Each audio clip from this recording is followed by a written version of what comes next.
and I think until sort of, COVID and so things start to move, and unfortunately, you're going to have to find solutions if you want to do them physically, where they can be done with appropriate sort of measured guidelines and masks and things like that. So, okay, could you go out skeet shooting and things like that where you're keeping distance? Yes. I think it's probably a harder threshold to get people to sort of move that direction in COVID. And partly, let's just say in healthcare, just because actually the work and the intensity of the problem set that we've been sort of solving and the pace that's been running, how do you bring value in terms of something that I'm interested in that's very low friction for me in sort of the COVID age? All right, let's open it up for questions for those online. Go ahead and come off of mute, and we'll try to pick the first person or the person that's loudest for their question. Can I do one thing, Stan? I just want to pop in. There's I think one of the questions that you guys have posed actually was a sort of concept of what one word would you use to describe salespeople? And my response to that is unprepared, incredibly unprepared. And I would say, if you're in sales and if I say the words to you, 10K and an MD&A, and you don't know what those things mean, you don't even know how to prepare from that standpoint. So you need to understand, what's my business model? What's the threat to my business model? What are the contemporary problems that I'm trying to work through? What are the strategic problems that I'm trying to work through?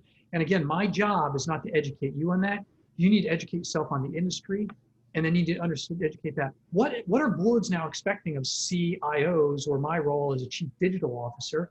What are they demanding of us? What pressures am I under? And so you've got to do diligence to understand that. And again, if you don't understand the tools that are available to you, like an MD&A or a 10K or a 10Q or a 990, and those assets, you're going to be woefully impaired. And the number of people that reach out to me that don't even understand the first thing, that funny enough, they actually make calls, leave voicemails, and they refer to me or our organization by our legal entity name. And nobody ever calls us by the legal entity. They will say, I'm calling, we believe we could bring value to Christiana Care Health Services Incorporated. That's not our name. Every week we go by Christiana Care. So I know, instantly that you've done zero preparation when you refer to me by a legal name structure, something that just doesn't make sense. You've got to garner the parochial knowledge and use your network to do that. Don't call me and expect me to do it.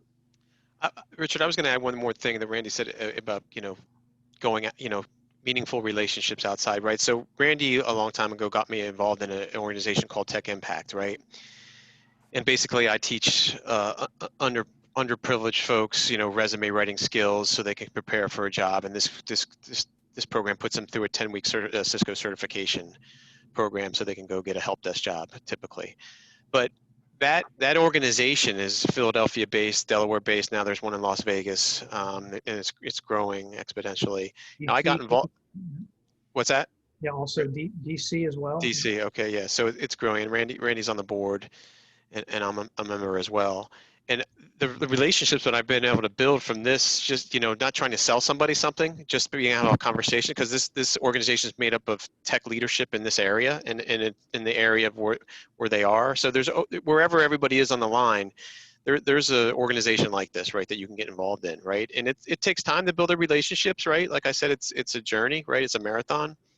But because I'm part of this organization, I have access to these folks like I would never have before, right? So I'm actually, I'm getting to know them. I'm not trying to sell them initially, but eventually, right? Hey, let's have a conversation. Let's go have lunch. Let's go have dinner. Let's go to grab a cup of coffee. I'll tell you what I do, right? And that has led to so much for me in just my career as a salesperson, just to be part of a board like that. I would recommend that to everybody in the line, especially young and career folks. Get involved in the community, right?